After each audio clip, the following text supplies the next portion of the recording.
Assalamualaikum warahmatullahi wabarakatuh. Alhamdulillahi rabbil alamin wa bihi nasta'inu ala umuri dunya waddin. Wassalatu wassalamu ala asyrafil mursalin sayyidina wa maulana Muhammadin wa ala alihi wa ashabihi ajma'in. Subhanaka la ilma lana illa ma 'allamtana innaka antal alimul hakim. Rabbi shrah li sadri wa yassir li amri wahlul 'uqdatam min lisani yafqahu qawli, amma ba'du. Fa inna asdaqal hadithi kitabullahi ta'ala wa khairal hadi hadi Muhammadin sallallahu alaihi wasallam wa syarral umuri muhdatsatuha wa kullu muhdatsatin bid'ah wa kullu bid'atin dhalalah wa kullu dhalalatin finnar. Hadirin hadirat jamaah yang dirahmati Allah sekalian, alhamdulillah kita panjatkan syukur kehadirat Allah Ta'ala yang hingga saat ini Allah masih kurniakan kita nikmat sehat wal afiat. Allah kurniakan kita taufik sehingga kita dapat hadir melaksanakan ibadah salat maghrib, dan kita lanjutkan iktikaf kita di masjid ini dengan sama-sama kita duduk di majelis ilmu. Mudah-mudahan apa yang kita pelajari menjadi ilmu yang bermanfaat, dan semoga duduknya kita di majelis ini Allah turunkan rahmatnya kepada kita, keluar kita daripada majelis ini dalam keadaan Allah mengampunkan segala dosa-dosa kita. Amin Allahumma amin. Kita hadiahkan Fatihah sekali lagi untuk orang tua kita, guru kita yang baru dipanggil oleh Allah, Al-Ustaz Dr. Andes Haji Muhammad Yamin bin Abdullah. Begitu juga guru kita Al-Ustaz Dr. Andes Haji Saifuddin Abdul Rahim. Semoga Allah ampuni kesalahan mereka, Allah terima segala amal soleh mereka, Allah luaskan kuburnya, Allah jadikan kubur mereka raudhah min riyadil jannah. Kemudian kita niatkan Fatihah kita sekali lagi untuk kesembuhan, khususnya kepada guru-guru kita yang hari ini kurang sehat, ataupun juga ada yang terkonfirmasi COVID-19. Di antara mereka adalah guru kita, guru kami juga, Bapak Kiai Haji Dr. Ahmad Lutfi Fathullah, yang mana dikabarkan beliau juga saturasi oksigennya agak rendah.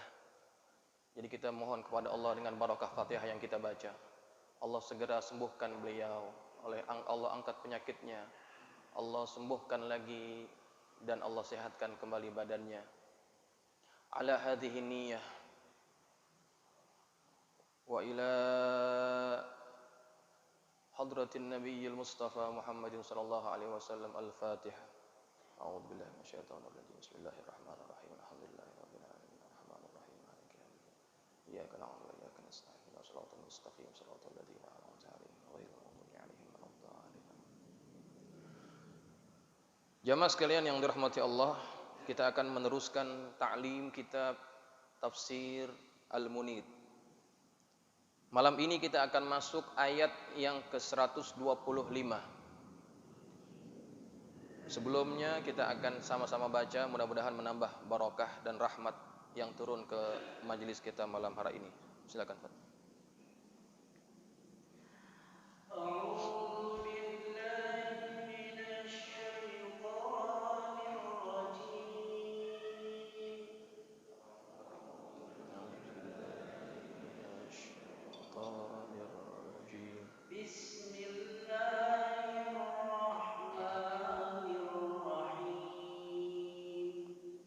Bismillahirrahmanirrahim.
Sadaqallah. Bismillahirrahmanirrahim. Qala al-musannif rahimahullahu ta'ala wa ghafara lahu wa liwalidayhi wa nafa'ana bi ulumihi fid dharain amin. Qala radhiyallahu ankum wa idh ja'alna al-baita ay jami'al harami, dan ingatlah ketika kami jadikan al-bait, yakni Baitullah, ay jami'al harami, maksudnya adalah seluruh tanah haram, kata Syekh Nawawi Al-Bantani. Mathabatan linnas, sebagai tempat berkumpul bagi manusia. Ay marja'an lahum, yakni sebagai tempat kembali bagi mereka. Fa innahum yathubuna ilaihi kulla amin bi a'yanihim aw bi amsalihim. Maka sesungguhnya mereka kembali kepadanya, yakni kembali kepada Baitullah setiap tahun bi a'yanihim, dengan orang-orang yang seperti mereka, au amsalihim, bi a'yanihim, seperti orang yang sama dengan mereka, diri mereka sendiri, au bi amsalihim, atau dengan orang yang seumpama mereka, kama qalahul Hasan, sebagaimana yang dikatakan oleh Al-Hasan.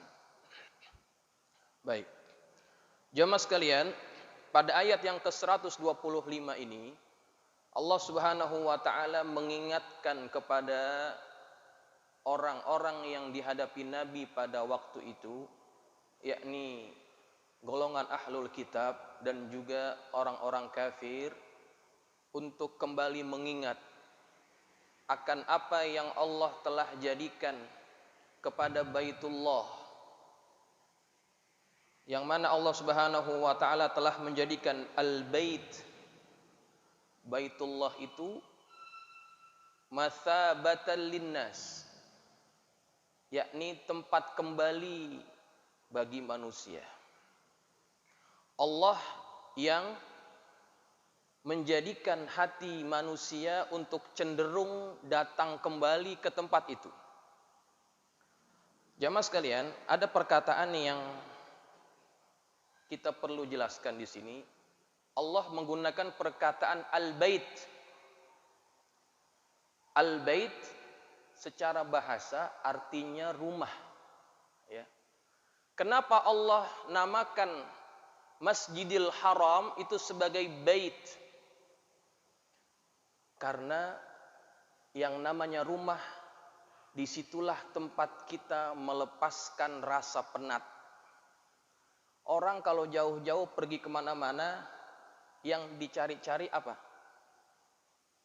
Pulang ke rumah. Karena ketika sampai di rumah, disitulah mereka berehat. Disitulah mereka mendapatkan ketenangan kembali. Disitulah mereka mendapatkan keamanan. Maka itulah kenapa Allah Subhanahu wa taala menamakan Masjidil Haram sebagai Baitullah. Karena setiap orang yang datang ke sana pasti akan merasakan ketenangan. Tanyakan kepada mereka-mereka yang pernah hadir ke sana, apa yang mereka rasa ketika sampai di Baitullah. Mereka akan merasakan ketenangan yang luar biasa yang tidak pernah mereka dapatkan di tempat yang lainnya. Itu Allah jadikan menjadi kelebihan kepada Baitullah, ya. Bahkan kata Syekh Nawawi, yang dimaksud al-bait di sini bukan hanya Baitullah sekitaran Masjidil Haram saja, bukan. Tetapi jami'al haram, seluruh tanah haram itu memiliki keutamaan yang sama. Makanya dalam pendapat yang paling kuat bahwa orang yang melaksanakan sholat di tanah haram akan dilipat gandakan pahalanya oleh Allah berapa kali? Mi'atu alfin, 100.000 kali lebih utama dibandingkan sholat di tempat yang lainnya. Apakah hanya di Masjidil Haram saja? Di sini memang ada pendapat yang berbeda. Ada yang mengatakan hanya di Masjidil Haram, tetapi dalam pendapat yang terkuat, yang diberikan keutamaan bukan hanya sholat di Masjidil Haram saja. Sholat di tanah haram keseluruhannya juga memiliki keutamaan yang sama. Ya. Jadi kalau kita sholat di mana-mana, tetap pahalanya 100.000 kali dibandingkan sholat di tempat yang lainnya. Baik.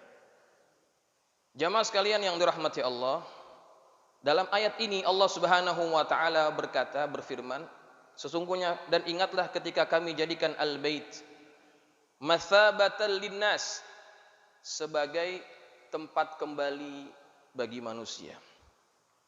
Ya.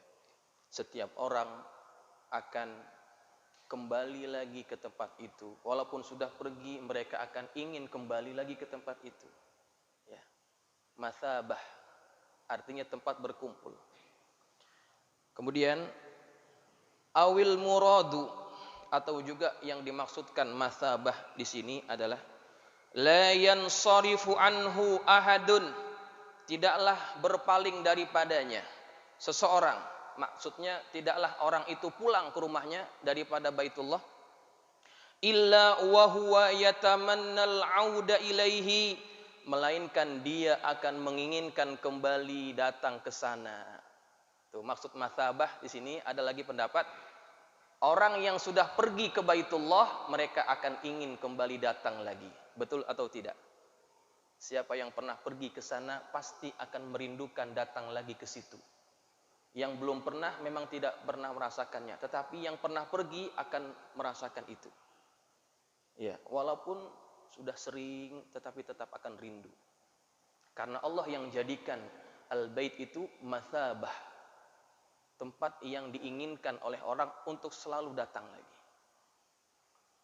Walaupun kadang-kadang pengalamannya, kadang-kadang ada yang kurang enak, ya, tetap mereka akan ingin kembali lagi ke situ. Baik. Kama qalahu Ibnu Abbas wa Mujahidun, sebagaimana yang dikatakan oleh Ibnu Abbas dan Mujahid. Pendapat ini dikatakan oleh Ibnu Abbas dan juga Mujahid. Awil makna ja'alnal ka'bata mawdi'a thawabin yuthabuna bihajjihi wa'timarihi. Ataupun juga ada makna yang dikatakan kami jadikan Ka'bah itu sebagai tempat pahala.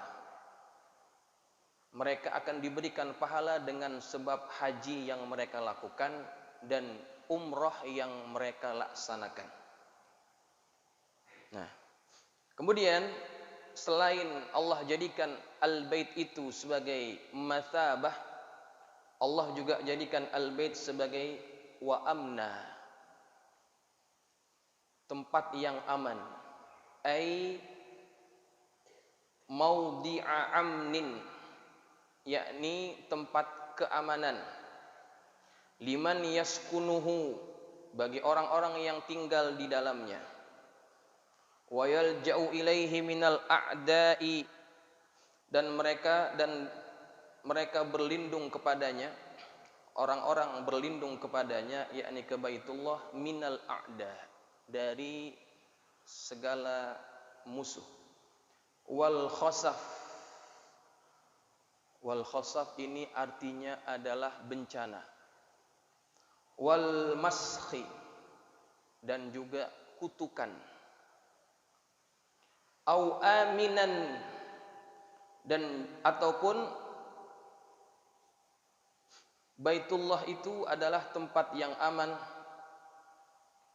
Man hajjahu, bagi orang yang melaksanakan haji, min azabil akhirati, daripada azab hari akhirat.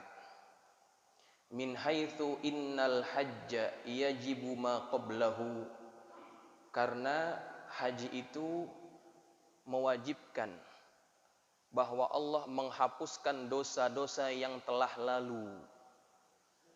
Ada yang memaknainya amna di situ adalah rasa aman daripada mendapatkan azab pada hari kiamat, pada hari akhirat, karena orang yang melaksanakan haji bagi mereka wajib mendapatkan ampunan Allah Subhanahu wa taala.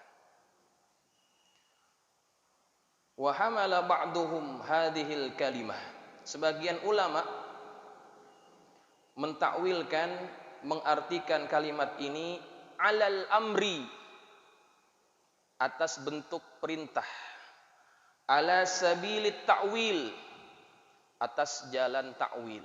Sebagian ulama ada yang memaknai ayat ini dalam bentuk amar. Ya, maksudnya bagaimana? Wal makna, maksudnya annallaha ta'ala, bahwasannya Allah Ta'ala amaran nasa an bi an yaj'alu dzalikal mawdi'a, dengan menjadikan tempat itu aminan, yakni tempat yang aman, minal gharati wal qatli, daripada peperangan dan pembunuhan.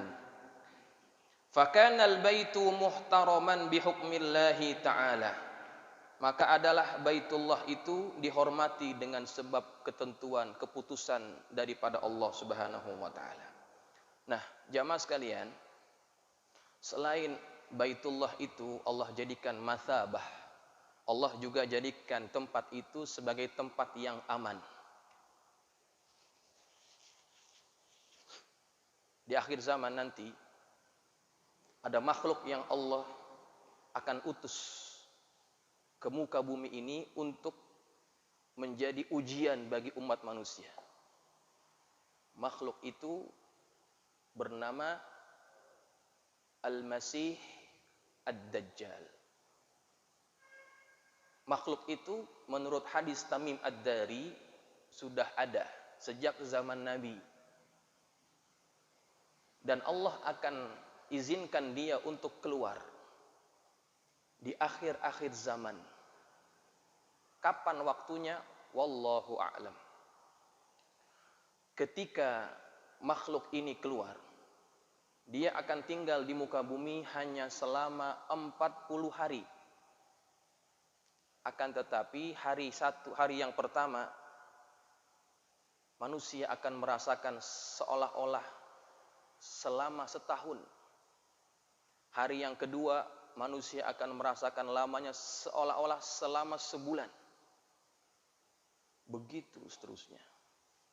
Makhluk ini disebutkan dalam hadis itu akan menjangkau seluruh pelosok dunia. Kita tidak dapat memahaminya. Tetapi kalau kita lihat teknologi sekarang, tidak ada tempat di dunia ini yang tidak dimasuki oleh teknologi, ya. Barangkali itu juga 40 hari, tetapi Dajjal mampu menjelajahi seluruh muka bumi. Dia akan menebarkan fitnah, dan orang-orang yang akan selamat adalah orang-orang yang berpegang dengan tali Allah Subhanahu wa taala. Dan ada dua tempat yang Allah tidak mengizinkan Dajjal dapat memasukinya. Tempat itu adalah Makkah dan Madinah. Dia tidak akan pernah mampu masuk. Setiap akan masuk ada penjaga yang akan menghalangi dia masuk ke dalamnya. Nah, ini juga bagian daripada apa? Keamanan yang Allah berikan kepada kota Makkah. Dalam hal ini adalah tanah haram. Ya, itu maksud amna. Dan juga selain itu, orang-orang yang datang ke kota Mekah memang mereka akan merasakan keamanan. Tetapi ada ulama yang tadi kita baca tafsirnya, mereka memahaminya bukan berarti itu jumlah khobariyah, tetapi dia bermaksud adalah kalimat yang berarti perintah. Maksudnya bagaimana? kalau kalian datang ke tanah haram, maka jangan membuat orang lain tidak merasa aman. Begitu. Jangan kalian merosakkan tempat itu, membuat keonaran di tempat itu, sehingga orang-orang tidak merasa aman. Ya, kata ulama, ada yang menafsirkan seperti itu. Makanya Sayyidina Umar, dia tidak mau menjadikan kota Mekah sebagai pusat pemerintahan. Kenapa? Beliau takut kalau seandainya dalam masa pemerintahannya tidak berlaku adil, itu berarti tidak memberikan rasa aman kepada para rakyatnya. Begitu. Ya. Jadi ada maksud yang dikatakan oleh para ulama tafsir, amna di situ artinya suruhan, jangan kalian membuat keonaran sehingga orang-orang yang tinggal di sana tidak merasa aman. Karena memang yang namanya Mekah itu kasus-kasus kehilangan duit banyak atau tidak? Banyak atau tidak? Banyak ya. Pembimbing haji, ada Ustaz Junaidi nih. Itu sering mengingatkan jamaahnya, Pak, kalau nyimpen duit hati-hati. Kenapa? Banyak copet. Loh, kok di tanah suci ada copetnya? Ada atau tidak? Ada. Korelasinya apa dengan ayat ini? Katanya Allah jadikan tempat itu aman. Nah, maksudnya, makanya ada ulama tafsir yang menafsirkan, bukan berarti aman secara mutlak, tidak akan terjadi kejahatan, tidak. Kejahatan juga tetap ada di tempat itu. Amna di situ maksudnya adalah perintah kepada kalian yang datang ke tempat itu, jadikanlah kehadiran kalian membawa keamanan kepada orang-orang yang berada di dalamnya. Begitu. Makanya orang yang melakukan maksiat dan juga perbuatan jahat di tempat itu, dosanya juga akan dilipat gandakan oleh Allah. Untuk apa? Tujuannya supaya mereka takut melakukan kejahatan, sehingga tujuan tempat itu menjadi tempat yang aman akan betul-betul terwujud. Baik, jamaah sekalian yang dirahmati Allah, kita teruskan.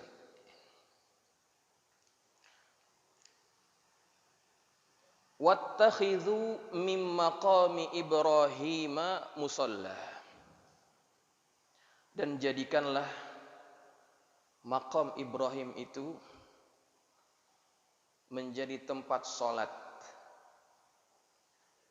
Ruwiya an Sa'id bin Jubairin, diriwayatkan daripada Sa'id bin Jubair, an Ibni Abbasin, daripada Ibnu Abbas, anna Ibrahim alaihi salam kana yabni al-baita wa Ismailu yunawiluhul hijarata, bahwasannya Ibrahim alaihi salam dia membangun Baitullah dan Ismail memberikannya batu. Ismail yang membantu Ibrahim. Apa yang dibantu? Ismail yang memberikan batu-batu itu kepada ayahnya. Wa yaqulani, dan keduanya berkata, Rabbana taqabbal minna innaka antas samiul alim. Wahai Tuhan kami, terimalah daripada kami, sesungguhnya Engkau yang maha mendengar dan maha mengetahui. Falamma irtafa'al bunyanu, maka tatkala bangunan itu semakin meninggi, wa dha'ufa Ibrahimu, dan Ibrahim menjadi lemah, an wad'il hijarah, daripada meletakkan batu. Maksudnya Ibrahim sudah tidak mampu lagi untuk letakkan batu itu, ya, karena bangunannya semakin tinggi. Qama ala hajarin, maka Ibrahim berdiri di atas batu. Wa huwa maqamu Ibrahim alaihi salam, dan itulah dan dialah maqam, artinya tempat berdirinya Ibrahim. Begitu.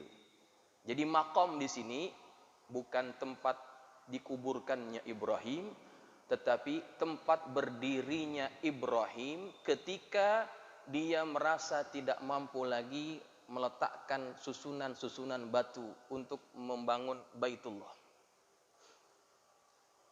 Jamaah sekalian, kalau kita lihat Maqam Ibrahim itu letaknya agak jauh ya dari Ka'bah. Kalau kita pikir bagaimana caranya, batunya jauh daripada Ka'bah, mau letakkannya bagaimana? Dulu Maqam itu, batu itu letaknya dekat dengan Ka'bah. Sangat dekat dengan Ka'bah. Lalu kenapa dipindah dan siapa yang memindahkannya? Yang memindahkan batu itu adalah Sayyiduna Umar ibnul Khattab. Ketika itu jamaah yang hadir melaksanakan haji sudah semakin banyak, sehingga agak mengganggu. Batu itu dipindahkan ke tempat yang sekarang. Ya. Asalnya bukan di situ, asalnya dekat dengan Ka'bah. Jamaah sekalian, di sekitar Ka'bah itu ada tempat yang disebut sebagai Hijr Ismail. Hijr Ismail itu disitulah tempat di mana Ismail meletakkan susunan-susunan batu. Batu kan hajar. Susunan-susunan batu itu disebut hijir. Nah, disitulah Ismail memberikan batu kepada ayahnya. Hijir Ismail itu sebetulnya masih satu bagian daripada Ka'bah. Bukan di luar seperti sekarang. Kenapa jadi di luar? Karena sewaktu terjadi banjir besar di sekitar Baitullah pada zaman Nabi sebelum diangkat menjadi Rasul, orang-orang Quraisy ini mereka merombak bangunan Ka'bah. Kemudian ketika itu Allah ilhamkan kepada orang-orang Mekkah agar mereka hanya mau menggunakan harta yang betul-betul halal dalam usaha mereka membangun lagi Ka'bah. Tidak boleh ada uang daripada riba, daripada hasil judi dan sebagainya. Maka ketika dihitung-hitung, kalau duitnya hanya duit yang betul-betul halal, itu duitnya nggak cukup. Sedangkan budget pembangunannya lebih. Maka dikurangi. Besar bangunan Ka'bah menjadi dikurangi. Begitu. Maka jadilah seperti yang sekarang ini. Pada asalnya Hijr Ismail masih dalam bagian daripada Ka'bah. Makanya kalau orang tawaf lewat Hijr Ismail, tawafnya nggak sah. Ya, karena dia bagian daripada Ka'bah. Waktu zaman Nabi hidup, Nabi pernah berkata kepada Aisyah, kalau bukan karena orang-orang Mekah ini baru meninggalkan kemusyrikan, aku pasti akan merobohkan lagi Ka'bah ini dan aku akan bangun seperti mana yang dibangun oleh Ibrahim. Itu keinginan Nabi, ya. Namun tidak ditunaikan sampai Nabi wafat. Nah, ketika Nabi wafat, ada salah seorang sahabat Nabi yang bernama Abdullah bin Zubair. Abdullah bin Az-Zubair. Nah, Abdullah waktu itu dia menjadi gubernur Mekah. Oleh Abdullah bin Zubair, Ka'bah dirombak dan dibangun seperti keinginan Nabi. Jadi Hijr Ismail masuk dalam bangunan Ka'bah. Waktu itu oleh Abdullah bin Zubair. Nah, waktu itu terjadi pergolakan politik antara Yazid bin Muawiyah dengan ini orang nih, sahabat Nabi yang bernama Abdullah bin Az-Zubair radhiyallahu taala anhu. Dia tidak mau mengakui kepemimpinan daripada Yazid karena orang-orang Mekah sudah membaiat dia. Kemudian diutuslah salah seorang jenderalnya yang bernama Hajjaj bin Yusuf Ats-Tsaqafi untuk membunuh dan menghabiskan Abdullah bin Az-Zubair. Singkat cerita, Abdullah bin Zubair ini tewas, wafat, dan jasadnya digantung sebagai tanda jangan melawan kepada khalifah, begitu. Digantung, tidak ada orang yang berani menurunkannya. Barulah kemudian Asma ibunya minta turunkan jasadnya. Kalian berani memperlakukan sahabat yang dicintai oleh Rasulullah seperti ini, turunkan. Diturunkan oleh mereka. Nah, waktu Abdullah bin Zubair sudah wafat, oleh khalifah, Ka'bahnya itu dirombak lagi. Dirombak lagi seperti sebelum direnovasi oleh Abdullah bin Zubair. Alasannya apa? Kata mereka, ini Ka'bahnya Abdullah bin Zubair. Dirubah lagi. Nah, kemudian pada zaman Khalifah Harun ar-Rasyid kalau tidak salah, ada keinginan supaya dirubah lagi Ka'bah. Ditolak oleh Al-Imam Malik bin Anas. Apa kata Imam Malik? Jangan kalian jadikan Ka'bah itu sebagai tempat untuk kalian berpolitik. Nanti ganti pemimpin, robah lagi Ka'bah. Ganti pemimpin, bangun lagi Ka'bah. Begitu seterusnya. Nanti naik khalifah, nggak mau. Ini Ka'bah buatan si Anu, nggak mau. Maka ditolak oleh Al-Imam Malik bin Anas. Jangan jadikan Ka'bah sebagai lambang politik. Ya. Jangan jadikan Ka'bah sebagai alat politik, gitu. Maka sampai sekarang Ka'bah itu tidak pernah berubah lagi. Ya, itu ceritanya. Nah, jadi ketika Ka'bah itu sudah, saya ingin cerita sedikit. Ada keistimewaan daripada batu itu. Dalam satu riwayat bahwa batu ini dia punya keistimewaan kalau Ibrahim merasa kurang tinggi, batu itu bisa naik sendiri, Pak. Batunya bisa naik. Nanti kalau sudah selesai, turun lagi. Itu keutamaan maqam Ibrahim. Kalau kita lihat sekarang sudah diberikan kaca. Kalau kita perhatikan ada tapaknya. Tapak siapa itu? Tapaknya Nabi Allah Ibrahim alaihissalam. Begitu ya. Nah, kita teruskan. Wa qara'a Ibnu Katsirin wa Abu Amrin wa Hamzah wa Asim wal Kisai.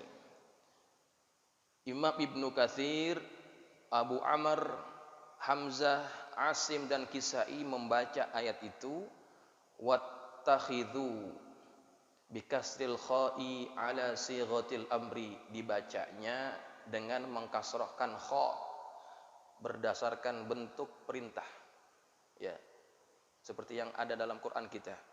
Wattakhidhu, jadikanlah. Qala Qatadatu was-Suddi, dan berkata Imam Qatadah dan As-Suddi, umiru an yusallu indahu, mereka diperintahkan untuk sholat di sisinya. Wa ala hadza fa hadhil jumlah kalamun i'tarada fi khilali dzikri qissati Ibrahim alaihi salam. Berdasarkan ini, maka jumlah ini adalah kalam i'tirad atau jumlah mu'taridah. Satu kalam yang menyempil, ya. Ceritanya kan awal-awal apa? Allah jadikan Ka'bah sebagai mathabah, tempat berkumpul, tempat yang aman. Nah, tiba-tiba Allah suruh untuk apa? Untuk jadikan maqam Ibrahim sebagai tempat sholat. Nah, kalimat ini dikatakan oleh Imam Suddi dan Qatadah adalah jumlah mu'taridah, kalimat yang menyempil di tengah-tengahnya, begitu. Kalimat sempalan ketika kisah Ibrahim diceritakan. Faka'annahu ta'ala qala, seolah-olah Allah Subhanahu wa taala berfirman, Wa idh ja'alnal baita mathabatan lin-nasi wa amna, dan ingatlah ketika kami jadikan al-bait sebagai mathabah, sebagai tempat berkumpul bagi manusia dan tempat keamanan. Wattakhidhu antum ya ummata Muhammadin min maqami Ibrahim musalla, dan jadikanlah kalian wahai umat Muhammad daripada makam Ibrahim itu sebagai tempat salat. Wat taqdiru, dan takdirnya dan maksudnya, anna lamma syarafnahu wa wasafnahu bikaunihi mathabatan linnasi wa amna fattakhidhuhu qiblatan li anfusikum. Ditakdirkan bahwasannya kami tatkala kami muliakan Ka'bah itu, kami muliakan Baitullah itu, dan kami sifatkan Baitullah dengan keadaannya sebagai tempat berkumpul bagi manusia dan tempat keamanan, fattakhidhuhu qiblatan, maka jadikanlah ia sebagai kiblat, li anfusikum, bagi diri kalian. Nah, kalimat ini ada kaitan dengan ayat yang datang setelahnya nanti. Ketika Allah cerita tentang perubahan kiblat, ya.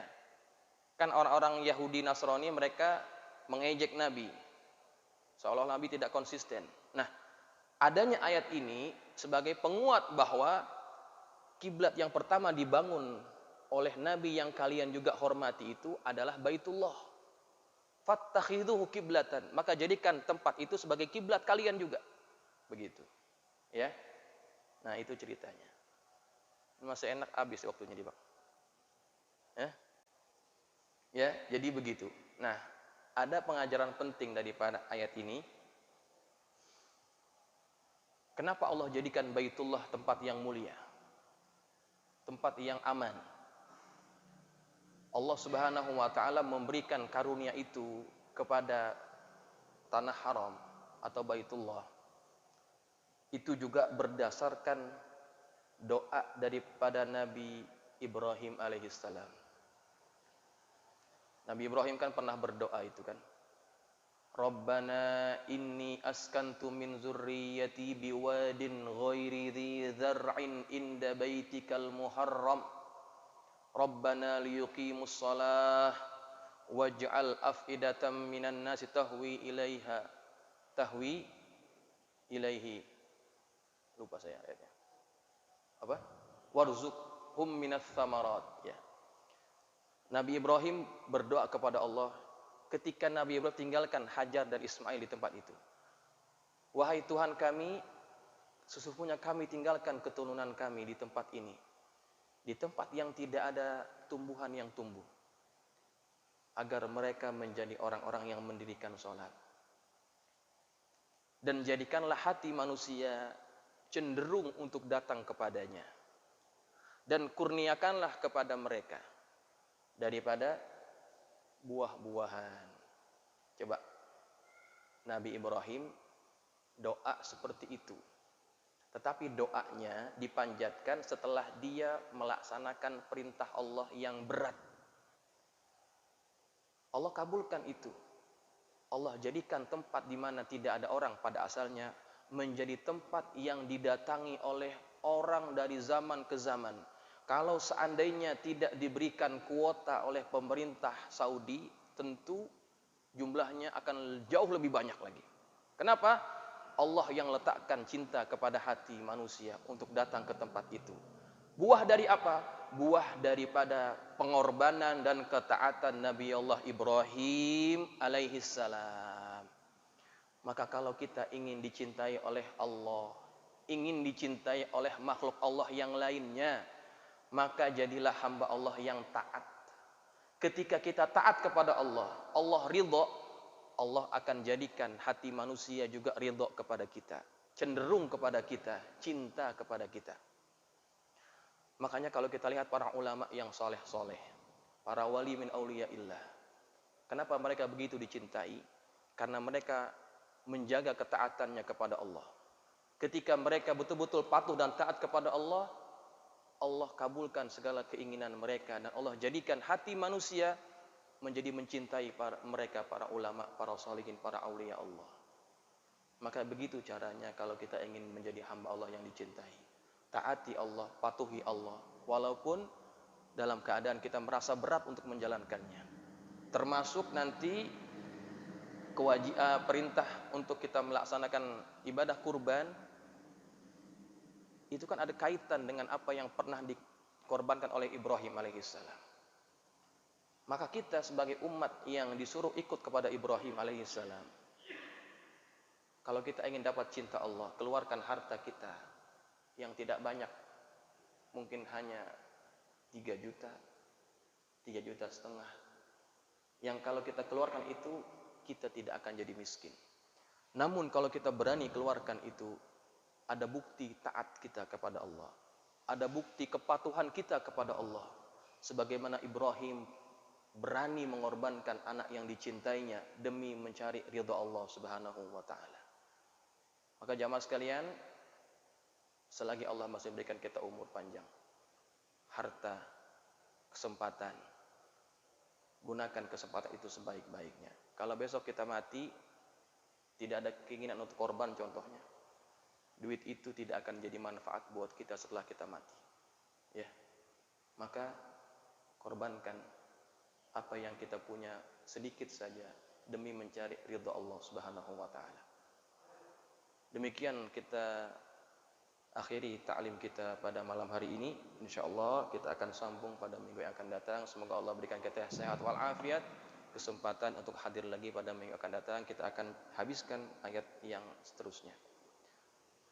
Al-Fatihah. A'udzubillahi minasyaitonir rajim.